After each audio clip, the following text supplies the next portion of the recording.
me, that is all I need. Yeah, I'm still at your heart tonight. Take my hand and stand by my side.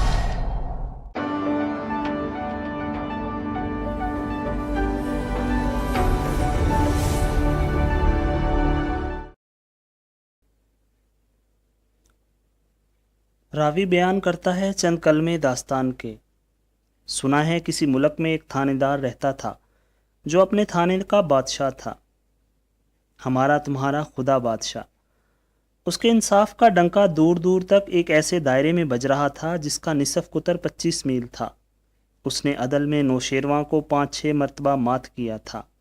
ایسا امن ملک کے کسی اور حصے میں نہیں تھا۔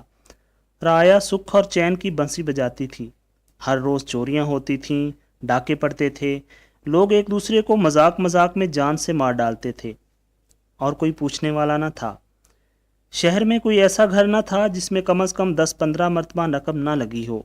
مسافر کو نہ کوئی چھیڑتا تھا، نہ پوچھتا تھا کہ تم کون ہو، بس چپکے سے لوٹ لیتے تھے۔ اگر مسافر مدافعت کرتا تو چپکے سے اسے عالم فانی سے عالم جاودانی کی طرف بھیج دیتے تھے۔ تھانے دار خود بڑا نیک دل، دریا دل، بلکہ سمندر دل انسان تھا۔ وہ اپنی ساری تنخواہ نیک کاموں میں صرف کر دیا کرتا، اور اس کا گزارا اس رقم پر تھا جو لوگ محبت سے تحفتاً پیش کرتے۔ بعض اوقات وہ ذرا سختی سے کام لیتا اور لوگوں کو مجبور کرتا کہ وہ اسے تحفہ دیں۔ اس کا رعب اس قدر تھا کہ بزدل سے بزدل انسان اس کے سامنے کانپنے لگتا۔ اس کے پاس خدا کا دیا سب کچھ تھا، دولت، حکومت، صحت، عزت، صنعت و حرفت، جہالت اور شرارت، لیکن کسر تھی تو ایک بات کی، اس کے ہاں کوئی لڑکا نہیں تھا۔ اس کا مطلب یہ نہیں کہ اس کے ہاں کوئی لڑکی تھی، نہیں، اس کے ہاں کچھ بھی نہیں تھا، اور یہی غم تھا جسے وہ گھن کی طرح کھائے جا رہا تھا۔ ایک روز آئینہ دیکھتے وقت، وہ آئینہ بہت دیکھتا تھا، اس نے نوٹ کیا کہ سر میں ایک سفید بال چمک رہا ہے۔ وہ دھک سے رہ گیا اور دھڑام سے زمین پر گر پڑا۔ جب اگلے روز ہوش آیا تو وہ سوچنے لگا کہ ایک سفید بال اور وہ بھی سر میں، یا رب العالمین، میں نے ایسا کون سا گناہ کیا تھا جس کی یہ سزا مل رہی ہے؟ ابھی میں صرف 50 برس کا ہی تو ہوں، ابھی تو میں جوان ہوں، بھلا اس عمر میں سفید بال؟ یہی عمر تو دوسری شادی کی ہے، واللہ ڈوب مرنے کا مقام ہے۔ اس پر ترا یہ کہ ابھی تک کوئی لڑکا بھی نہیں ہوا جو گھر بار سنبھالے، اتنی بڑی جائیداد کا وارث ہو اور بڑا ہو کر خاندان کے نام کو بٹا لگائے۔ اس نے بڑی دعائیں مانگیں کہ کسی طرح یہ سفید بال سیاہ ہو جائے یا بالکل غائب ہو جائے، لیکن دعا قبول نہ ہوئی۔ وہ بے حد غمگین ہو گیا اور ہر وقت افسردہ رہنے لگا۔ اپنی تھانے داری سے غافل ہو گیا اور سارے علاقے میں طوفان سا آ گیا۔ چوری کی وارداتیں کم ہو گئیں، مسافر لٹنے بند ہو گئے، نہ لوگوں پر ظلم ہوتے، نہ گھروں میں نقب لگتی۔ غرض یہ چاروں طرف خاموشی چھا گئی اور رعایا بے چین ہو گئی۔ تھانے کا سارا عملہ تھانے دار کی یہ حالت دیکھ کر دل ہی دل میں کڑتا اور بعض اوقات فرصت میں خون کے آنسو بہاتا۔ آخرکار تھانے دار کے مصاحب خاص یعنی ہیڈ کانسٹیبل سے نہ رہا گیا۔ وہ مرد دلیر و باصفا ایک روز تخلیہ پا کر بولا، اے میرے آقا، اگر جان کی امان پاؤں تو کچھ عرض کروں؟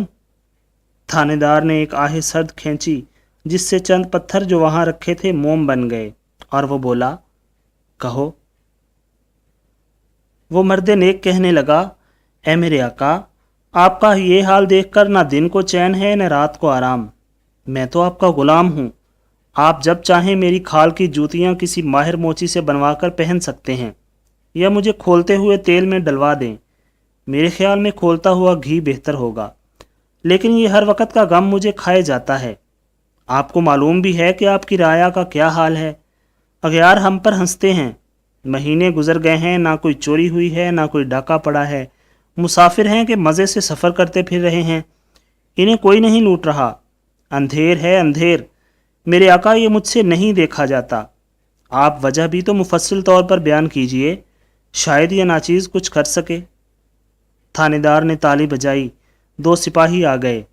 تھانے دار بولا، ہمارا گاؤ حکا اور فرشی تکیہ لے آؤ۔ اب تو ہیڈ کانسٹیبل آنسو ضبط نہ کر سکا اور گویا ہوا، یا الہی، یہ ماجرا کیا ہے؟ اس سے پہلے تو سرکار کبھی نہ بہکتے تھے، یہ آج کیا ہو گیا؟ میرے منہ میں خاک، حضور آپ نے غلط حکم دیا ہے، آپ ان سے فرمائیے کہ یہ فرشی حکہ اور گاؤ تکیہ لے آئیں۔ دونوں چیزیں آ گئیں۔ تھانے دار نے حکہ پینا شروع کیا اور اپنی رام کہانی سنائی۔ اس پر ہیڈ کانسٹیبل بولا، حضور خدا سے نا امید ہونا کفر ہے، جب تک سانس ہے تب تک آس ہے، جہاں خدا تعالیٰ نے غم دیا ہے وہاں اس کا توڑ بھی اتارا ہے۔ بس آج سے آپ خواہ خوش رہا کیجئے، اس سے آپ کی صحت پر خواہ اچھا اثر پڑے گا۔ آپ ہر رات کو 2000 نفل پڑھا کیجئے، اس سے ثواب بھی ہوگا اور ورزش بھی ہو جائے گی۔ اور آپ الصبح قبرستان میں جا کر دعا مانگیے، اس سے آپ کا جی بہلے گا۔ تھانے دار یکلخت مسرور ہو گیا، اسے جیسے نئی زندگی مل گئی۔ وہ خوب زور و شور سے کام کرنے لگا۔ چوریاں، ڈاکے، لوٹ مار، قتل و غارت سب پھر سے شروع ہو گئے اور رعایا مطمئن ہو گئی۔ وہ ہر روز قبرستان میں جا کر بیٹھ جاتا اور گھنٹوں وہیں بیٹھا رہتا، بعض اوقات وہیں سو بھی جاتا۔ نوکر اس کا کھانا وہیں لے آتا۔ ایک روز اسے وہاں ایک سفید ریش بزرگ ملے جن کی داڑھی بالکل سفید تھی۔ انہوں نے اسے بہت ڈانٹا اور چمک کر بولے، آخر یہاں کیا رکھا ہے جو تو ہر روز ہمیں دکھ کرنے آ جاتا ہے؟ آخر تو کیوں ہمیں بلا وجہ ڈسٹرب کرتا ہے؟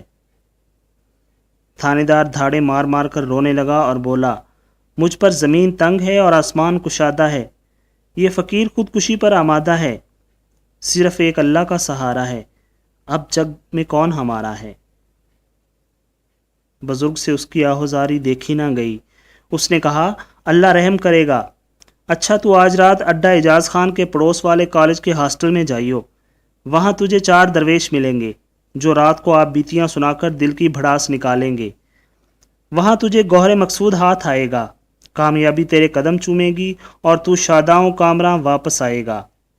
کہیں ان کے سامنے مت چلے جائیو، چھپ کر ان کی باتیں سنتے رہیو، کہیں وہ تمہاری شکل دیکھ پائیں اور ڈر کے مارے بھاگ جائیں۔ تھانے دار نے مؤدبانہ سلام کیا اور رات گئے ہاسٹل پہنچا۔ وہاں اس نے دیکھا کہ بڑی دیوار کے باہر درختوں میں ایک ٹوٹی ہوئی قبر پر دیا جل رہا ہے اور 4 پراسرار شبیہیں بیٹھی ہیں۔ پہلے تو وہ بہت ڈرا، لیکن آخرکار تھانے دار تھا، چپکے سے نزدیک گیا، دیکھا کہ 4 درویش بیٹھے ہیں، ہر ایک کے سامنے مٹی کے آبخورے میں بکری کا دودھ اور خشک چھوہارے رکھے ہیں، درمیان میں حقہ رکھا ہے، ایک درویش بھنگ گھونٹ رہا ہے اور باقی انتظار کر رہے ہیں۔ بھنگ کو دیکھ کر تھانے دار کا برا حال ہو گیا۔ اس کا جی چاہا کہ فوراً درویشوں میں شامل ہو جائے، لیکن پھر بزرگ کی نصیحت یاد آ گئی اور وہ ضبط کر گیا۔ 4 درویشوں نے بھنگ کا ایک ایک پیالہ چڑھایا اور حقہ پینے لگے۔ پھر ان میں سے ایک بولا، بھائیو، یہ پہاڑ سی رات کیوں کر کٹے گی؟ کچھ کہو، کچھ سنو، انسان کا تریاک ہے اور جی بہلاوے کے بغیر زندگی عذاب ہے۔ کیا ہی اچھا ہو اگر ہم میں سے ہر ایک باری باری آپ بیتی سنائے، تاکہ ہم سب محظوظ بھی ہوں، عبرت بھی حاصل کریں اور رات بھی مفت میں کٹ جائے۔ سب نے سر ہلایا، ہر ایک چاہتا تھا کہ پہلے میں آپ بیتی سناؤں۔ بڑا جھگڑا ہوا، آخر طے ہوا کہ جو درویش بائیں طرف بیٹھا ہے وہ آپ بیتی شروع کرے۔ I'm in love with the cold